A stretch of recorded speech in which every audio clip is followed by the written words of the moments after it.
இந்த நற்கருணை இறை பிரசன்னம் இது ஆற்றல் வாய்ந்தது, அதிசயம் வாய்ந்தது, அற்புதம் செய்யக்கூடியது, உண்மையுள்ளது, உயிர் உள்ளது, பேசுவதை கேட்கக்கூடியது, விண்ணப்பத்திற்கு பதில் தரக்கூடியது. ஏனென்றால் இது ஆண்டவனுடைய உடல், இது ஆண்டவனுடைய பிரசன்னம். இது நம்மை கடந்து வருகின்ற போது என் உள்ளம் மகிழ்கின்றது, என் உள்ளம் ஆற்றல் வாய்ந்ததாக மாறுகின்றது, என் ஆன்மா ஆற்றல் அடைகின்றது. இந்த பிரசன்னம் இல்லாமல் என்னால் வாழ முடியாது. இந்த பிரசன்னத்தோடு பேசாமல் என்னால் இருக்க முடியாது. இந்த பிரசன்னத்தை தேடி வருகின்றவர்கள், இந்த பிரசன்னத்தில் உறவாடுகின்றவர்கள் பல அற்புதங்களையும் அதிசயங்களையும் அவர்கள் பெற்றிருக்கின்றார்கள். நன்மையான காரியங்களை இந்த நற்கருணை பிரசன்னத்தின் வாயிலாக அடைந்திருக்கின்றார்கள். இதோ இந்த நற்கருணை பிரசன்னம் ஒரு மருந்தாக, உயிராக, உணவாக பிரசன்னமாயிருக்கின்றது. திருப்பாடல் 121:7 ஆண்டவர் உம்மை எல்லா தீமையினின்றும் பாதுகாப்பார், அவர் உம் உயிரை காத்திடுவார். திருப்பாடல் 121:7 ஆண்டவர் உம்மை எல்லா தீமையினின்றும் பாதுகாப்பார், அவர் உம் உயிரை காத்திடுவார். ஆம் பிரியமானவர்களே, ஆண்டவருடைய இந்த திருவுடல், திரு இரத்தம் நம் உயிரை காக்கின்றதாக இருக்கின்றது. நமக்கு பாதுகாப்பை கொடுக்கக்கூடியதாக இருந்து கொண்டிருக்கின்றது. எத்தனை தீமைகள் வந்தாலும் அந்த தீமையில் இருந்து நம்மை பாதுகாக்கின்ற தெய்வம், நம்மை அரவணைக்கின்ற தெய்வம். எத்தனை பாடுகள், எத்தனை வேதனைகள், மரண போராட்டங்கள், ஏமாற்றங்கள், ஏளனங்கள் எது வந்தாலும் ஆண்டவர் நம்மை பாதுகாப்பார். இப்படியாக ஒரு செல்வந்தர் வாழ்ந்து வந்திருக்கின்றார். அவர் பெரிய அளவில் செல்வந்தர் இல்லை, ஒரு நடுத்தரமான ஒரு செல்வந்தர். அதாவது தனக்கு இருக்கக்கூடிய செல்வங்களில் பகிர்ந்து கொடுக்கக்கூடிய அளவில் அவர் வாழ்ந்து கொண்டிருக்கின்றார். எனக்கும் வேண்டும், என்னில் இருப்பது நான் மட்டுமே பயன்படுத்த வேண்டியது இல்லை, இதை மற்றவர்களுக்கும் கொடுத்து பயன்பட வேண்டும் என்று சொல்லி அவர் ஊர் மக்களுக்கெல்லாம் உதவி செய்து வந்திருக்கின்றார். ஒரு காலகட்டத்தில் அவருக்கு நெருக்கமானவர்கள், அவரிடம் இருந்து பயன் பெற்றவர்கள், எப்படி இவனால் மட்டும் இப்படி கொடுக்க முடிகின்றது, எனக்கு இவ்வளவு கொடுக்கின்றான், அவனுக்கு அவ்வளவு கொடுக்கின்றான், மற்றவருக்கு இவ்வளவு கொடுக்கின்றான், அவன் கேட்டால் அதை செய்கிறான், நான் கேட்டால் எனக்கு குறைவாக செய்கிறான் என்று அவர் நன்மையான காரியங்களை செய்தது நிமித்தமாக அந்த மனிதனுக்கு ஒரு அவப்பேரை உருவாக்கக்கூடிய ஒரு சூழ்நிலை உருவாகி கொண்டிருக்கின்றது. எப்படியாவது இவனுடைய செல்வங்களை இழந்து அவன் நம்மை போல் மற்றவர்களிடம் கையேந்தக்கூடிய ஒரு சூழ்நிலையை உருவாக்க வேண்டும் என்று சொல்லி ஒரு சில நபர்கள் திட்டமிட்டு அவரை எப்படியாவது கீழ்நிலைக்கு கொண்டு வர வேண்டும் என்று சொல்லி முயற்சித்தார்களாம். அவரை பற்றி இல்லாது பொல்லாதுகளை பரப்பியிருக்கின்றார்கள். இவனுக்கு இந்த சொத்து எப்படி வந்தது, இது யாருடைய சொத்து, எப்படி இவனுக்கு இவ்வளவு பணங்காசுகள் இருக்கின்றது என்றெல்லாம் சொல்லி இவனை விமர்சித்து அவமானப்படுத்தியிருக்கின்றார்கள். மேலுமாக பில்லிசனியம் செய்வது, மந்திரக்கட்டுகளை நாடுவது என்றெல்லாம் சொல்லி அந்த செல்வந்தரை முடக்கியிருக்கின்றார்கள். ஆனால் அவர் செய்தது தர்மமான காரியம், மற்றவர்களுக்கு உதவி செய்யக்கூடிய காரியங்கள். அதனால் நன்மை அடைந்தவர்கள் ஏராளமாக இருந்தபோது எத்தனையோ இடையூறுகளும் பலவீனங்களும் அவருக்கு வந்திருக்கின்றது.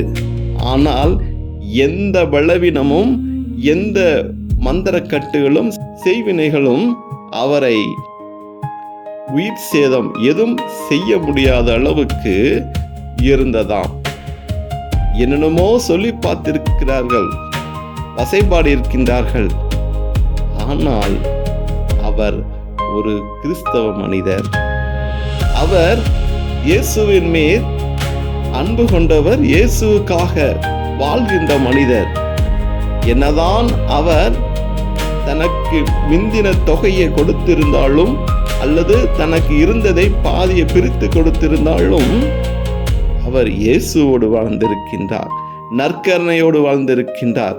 அந்த ஊரில் உள்ளவர்கள் பயன் பெற்று மீதி இருக்கக்கூடிய அந்த சொத்துகளையும் ஒன்றுமில்லாமல் போக வேண்டும் என்று நினைத்து அந்த மனிதருக்கு எத்தனையோ இடையூறுகள் செய்த மத்தியிலும் யாரெல்லாம் இவரிடம் இருந்து பயன் பெற்றார்களோ அவர்கள் எல்லாம் இணைந்து அந்த செல்வந்தருக்கு வார்த்தை வழியாக, ஜபத்தின் வழியாக வல்லமையை கொடுத்திருக்கின்றார்கள்.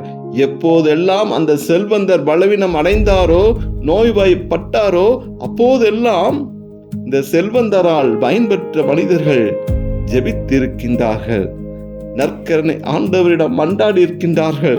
ஆலயங்களுக்கு சென்று அந்த மனிதனுக்காக ஜெபித்திருக்கின்றார்கள். பாருங்கள், அற்புதம் எப்படியாக நடந்திருக்கின்றது. எத்தனை தீமைகள் செய்தாலும் அந்த மனிதரை ஒன்றும் பண்ண முடியவில்லை. இவருக்கு இடைஞ்சல் செய்தவர்கள், மந்திரக்கட்டுகள் செய்தவர்கள், வசை பாடியவர்கள், இதுபோன்ற காரியங்களை செய்து செய்து அவர்கள் ஒன்றுமே இல்லாமல் போயிருக்கின்றார்கள். பிள்ளை சுனியத்திற்கும் மந்திரக்கட்டுகளுக்கும் செலவு செய்து செய்து அவர்கள் சொத்தை இழந்து, வாழ்க்கையை இழந்து மிகவும் கீழ்த்தட்டுக்கு சென்றிருக்கின்றார்கள். ஆனால் செல்வந்தரிடமிருந்து பயன் பெற்று வாழ்ந்த மக்கள் அந்த செல்வந்தருக்காக ஜெபித்தது நிமித்தமாக இன்று அந்த செல்வந்தர் உயிரோடு வாழ்ந்து கொண்டிருக்கின்றார்.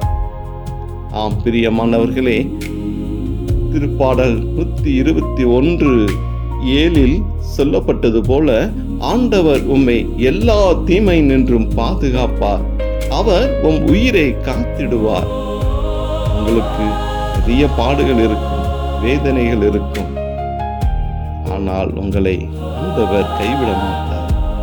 வாருங்கள், இன்று உங்களுடைய வாழ்க்கையிலும் எத்தனையோ தீமையான காரியங்கள் நீங்கள் பார்த்திருப்பீர்கள், அனுபவித்திருப்பீர்கள், அழுதிருப்பீர்கள், புலம்பியிருப்பீர்கள். எனக்கு ஏன் இப்படி, எனக்கு ஏன் இப்படி, யார் இதை செய்தது, எனக்கு எதிர்ப்பாக இருந்து கொண்டு இருப்பவர் யார் என்று தெரியாமல் தேடிக்கொண்டு இருந்திருப்பீர்கள்.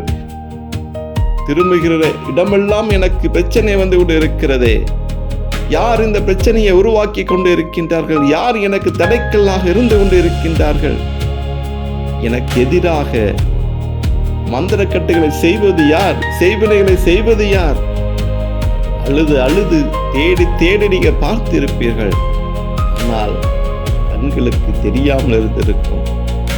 நம்மோடுதான் உறவில் இருந்திருப்பார்கள், நம்பிக்கையாக இருந்திருப்பார்கள். அவர்கள் வழியாகத்தான் நமக்கு பாடுகளும் வேதனைகளும் தீமைகளும் வந்திருக்கும். ஆனால் அவர்களுடைய அணுகுமுறை மதிக்கத்தக்கதாக, நம்பிக்கத்தக்கதாக, ஒன்றுமே தெரியாதவர்கள் போல் நம்மோடு இருந்து நமது பலவீனங்களை பார்த்து பார்த்து மகிழ்ச்சி அடைந்திருப்பார்கள். இப்படியாகத்தான் உலகம் இன்றைக்கு சென்று கொண்டிருக்கின்றது. உங்களுக்கும் அப்படியான நிலைமை வந்திருந்தால் இன்று ஒப்புக்கொடுங்கள், இந்த நற்கருணைக்கு முன்பாக ஒப்புக்கொடுங்கள். ஆண்டவர் எல்லா தீமையிலிருந்து உங்களை பாதுகாக்கப் போகின்றார். எல்லா பிரச்சனைகளிலிருந்தும் ஆண்டவர் உங்களை பாதுகாக்க காத்து கொண்டிருக்கின்றார்.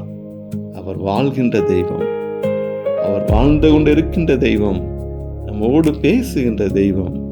எந்த சூழ்நிலையிலும் நம் உயிரை காக்கின்றவராக இருந்து கொண்டிருக்கின்றார். நமது பேருக்கு வருகின்ற அவமானங்களை மாற்றுகின்றவராக இருந்து கொண்டிருக்கின்றார். நம்பிக்கையோடு இந்த நற்கருணைக்கு முன்பாக நீங்கள் கடந்து வருகின்ற போது, ஜெபிக்கப்படுகின்ற போது, இன்று ஆண்டவர் உங்களுடைய வாழ்க்கையில் ஒரு மாற்றத்தை செய்ய போகிறார். நம்பிக்கையோடு ஆண்டவரை நோக்கி ஜெபிப்போமா? இயேசுவே, நீங்கள் கொடுத்த இந்த வார்த்தை எனக்கு ஆறுதலாக இருந்தது. நீங்கள் கொடுத்த இந்த வார்த்தை எனக்கு ஒரு புதிய பலனை கொடுத்தது. நானும் பாடுகளோடு வேதனைகளோடும் பல எதிர்ப்புகளை பார்த்து பயந்து ஓடி ஒளிந்திருக்கின்றேன். பல தீமைகளை பார்த்து என்னால் வாழ முடியாத சூழ்நிலை வந்த போதும் என்ன செய்வதே என்று கலங்கி நின்று கொண்டிருக்கின்றேன். நான் பார்க்காத தீமையான காரியங்கள் இல்லை. எனக்கு எதிராக எத்தனையோ சூழ்நிலைகள் என்னை சூழ்ந்திருக்கின்றது. நீங்கள் எனக்கு மனம் இறங்குங்க ஆண்டவரே. அப்பா, நீங்க மனம் இறங்குங்க. என்னுடைய பிரச்சனைகளை நீங்க மாற்றி கொடுங்க. ஏன் எனக்கு இப்படியான ஒரு நிலைமை? ஆண்டவரே, இன்று இந்த பிள்ளைகளுடைய தேவைகளை நீங்கள் சந்திக்க வேண்டுமா? நாங்கள் ஜெபிக்கிறோம் ஆண்டவர். அப்பா, இப்படியாக பல பிள்ளைகள் ஆண்டவரே வாழ்க்கையை வாழ முடியாமல் வாழ்க்கையில பிரச்சனைகளோடு சந்தித்து கொண்டு இருக்கிற பிள்ளைகளை நீங்கள் பார்க்க வேண்டுமா? கூடி ஜெபிக்கிறோம் ஆண்டவரே. அப்பா, இன்று அநேகருடைய வாழ்க்கையில பணி நிமித்தமாக, சொத்து நிமித்தமாக, உறவுகள் நிமித்தமாக பல பிரச்சனைகளை எதிர்கொண்டு வாழ்ந்து கொண்டு இருக்கின்றார்கள் ஆண்டவரே. அப்பா, நன்றாக வாழ்ந்தாலும் வசை பேச்சுகள் ஆண்டவரே, வாழாமல் நோய்வாய்ப்பட்டு முடங்கி இருந்தாலும் வசை பேச்சுகள் ஆண்டவரே, எந்த பக்கம் திரும்பினாலும் நிந்தைகளும் வேதனைகளும் பல தீமையான காரியங்களை எங்களுக்கு எதிராக, இந்த பிள்ளைகளுக்கு எதிராக செய்து கொண்டு இருக்கிற ஒவ்வொரு நபரையும் இந்த கரங்களை ஒப்புக்கொண்டிருக்கிறேன் ஆண்டவரே. அப்பா, எத்தனையோ பிள்ளைகள் பல தீமையின் நிமித்தமாக அவருடைய வாழ்க்கையை முடங்கி இருக்கின்றது. பல தீமையான காரியங்கள் இவர்களுக்கு நடந்தேறி இருக்கின்றது. பில்லி சூனியத்தின் வாயிலாக, மந்திர கட்டுகளின் வாயிலாக, வசை பேச்சியின் வாயிலாக இவர்களுடைய குடும்பம் முடங்கி இருக்கின்றது, ஸ்தம்பித்திருக்கின்றது. பல நோய்கள் நிமித்தமாக, செய்வினையின் மூலமாக இவர்கள் முடக்கப்பட்டு இருக்கின்றார்கள். இவருடைய பண இழப்புகளை மற்றவர்கள் பார்த்து மகிழ்ந்து இருக்கின்றார்கள். இவருடைய கீழ்நிலையை மற்றவர்கள் பார்த்து ஏளனம் பேசியிருக்கின்றார்கள். இப்படியாக பல தீமைகளை இவருடைய வாழ்க்கையில் பார்த்திருக்கின்றார்கள். நீங்கள் மனம் இறங்குங்கப்பா. இந்த நற்கருணை தான் வாழ்வு. இந்த நற்கருணை நம்பி வருகிற பிள்ளைகளுக்கு ஒருபோதும் குறையில்லை. எத்தனை தீமையான காரியங்கள் வந்தாலும் நான் உன்னை பாதுகாப்பேன் என்று நீங்க கொடுத்த அந்த வார்த்தை ஒரு புதிய பலனை கொடுக்க வேண்டுமா? கூடி ஜெபிக்கிறோம் ஆண்டவரே. அப்பா, எந்தெந்த பிள்ளைகள் எல்லாம் ஆண்டவரே, அப்பா, நோய் நிமித்தமாக, பலவீன நிமித்தமாக, கடன் நிமித்தமாக, ஏமாற்றத்தின் நிமித்தமாக நோயோடு வாழ்ந்து மறிக்கக்கூடிய சூழ்நிலை இருந்து கொண்டு இருக்கின்றார்களோ, அப்பா, 9 வல்லமையான பிரசன்னம் அவர்களை தூக்கி நிறுத்த வேண்டுமா? கூடி ஜெபிக்கிறோம் ஆண்டவரே. எந்த சூழ்நிலையிலும் உனக்கு மரணம் வராது, உன் உயிரை காக்கின்றவர் நான் இருந்து கொண்டு இருக்கிறேன் என்று சொல்லி இருக்கின்றீர்கள் ஆண்டவரே. அப்பா, இந்த ஒரு கூட்ட ஜனங்கள் ஆண்டவரே எங்களுக்கு எதிராக, இந்த பிள்ளைகளுக்கு எதிராக போட்டு கொண்டிருக்கின்றார்கள் ஆண்டவரே. அப்பா, எங்களுடைய ஒவ்வொரு அசைவுகளும் அவர்கள் பார்த்து மகிழ்ந்து கொண்டிருக்கின்றார்கள். இவனை எப்படியாவது நான் கீழே தள்ளியாக வேண்டும், இவனை எப்படியாவது இவனை அவமானப்படுத்தியாக வேண்டும், எப்படியாவது இவனை வாழ விடாமல் இவன் மரித்து போக வேண்டும், இவன் அவமானத்தோடு வீடுகளுக்குள் முடங்கி இருக்க வேண்டும் என்று சொல்லி இந்த பிள்ளைகள் மேல் பார்க்கின்ற கண்களை ஆண்டவர் இன்று நீங்கள் நியாயம் விசாரிக்க வேண்டுமா? கூடி ஜெபிக்கிறோம்.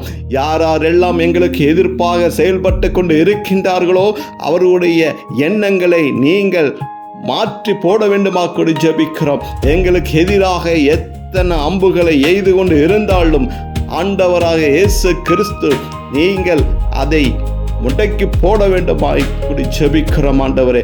அம்புகளை உடைத்து போட வேண்டுமா கூடி ஜெபிக்கிறோம் ஆண்டவரே. அப்பா, நாங்கள் வாழ முடியாத நிலையில் இருந்து கொண்டு இருக்கின்றோம். பிள்ளைகள் வாழ முடியாத நிலை, ஏன் எனக்கு இப்படி, நான் மறுத்து விடலாமா என்றெல்லாம் சொல்லி வீடுகளுக்குள் முடங்கி இருக்கின்றார்கள் ஆண்டவரே.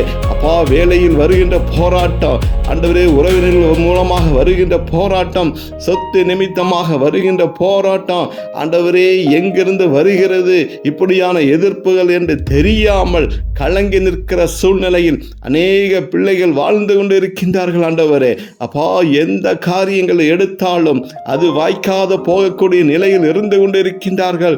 புதிய தொழில் தொடங்கினாலும் அதிலும் ஆண்டவரே முன்னேற்றம் இல்லாமல் நஷ்டங்கள் வந்து ஆண்டவரே முடங்கிவிடக்கூடிய சூழ்நிலை பார்த்து கொண்டு இருக்கின்றார்கள் ஆண்டவரே.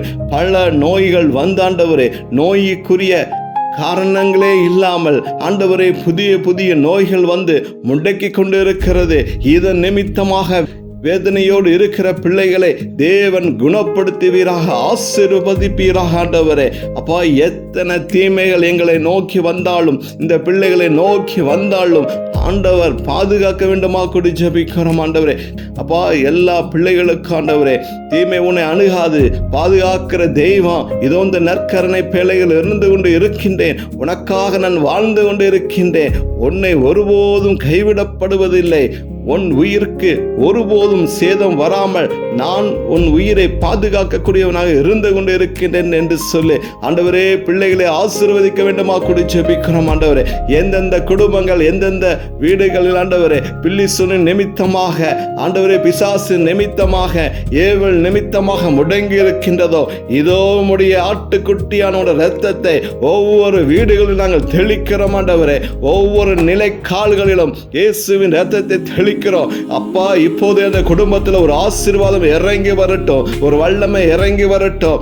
எந்தெந்த பிள்ளைகள் எல்லாம் ஆண்டவரே தீமையின் நிமித்தமாக பலவீனத்தோடு இருந்து மன குழப்பத்தோடு இருந்து கொண்டு இருக்கின்றார்களோ, மனதிலே ஒரு புதிய பலனை கொடுக்க வேண்டுமா கொண்டு ஜெபிக்கிறோம். முடங்கி இருப்பதற்கு அல்ல, எழுந்து பிரகாசிக்க வேண்டும் என்று சொல்லி வார்த்தைகளை கொடுத்து ஆண்டவரே அவர்களை மீண்டுமாக உலகத்தில் கடந்து வரக்கூடிய ஆண்டவரே எந்த காரியங்களுக்காக வேண்டி பயந்து ஒளிந்திருந்தார்களோ அதெல்லாம் மீட்டு எடுக்க வேண்டும் என்று சொல்லி வார்த்தைகளை கொடுத்து ஆண்டவரே நீங்கள் அவர்களுடைய செவிகளிலே பேசி புதிய பலனை கொடுத்து ஆண்டவரே, எத்தனை எதிர்ப்புகள் வந்தாலும் நின்று அடிக்கக்கூடிய பலனை கொடுத்து ஆண்டவரே இந்த உலகத்தில் வாழ அழைத்து வர வேண்டுமா கொண்டு ஜெபிக்கிறோம் ஆண்டவரே.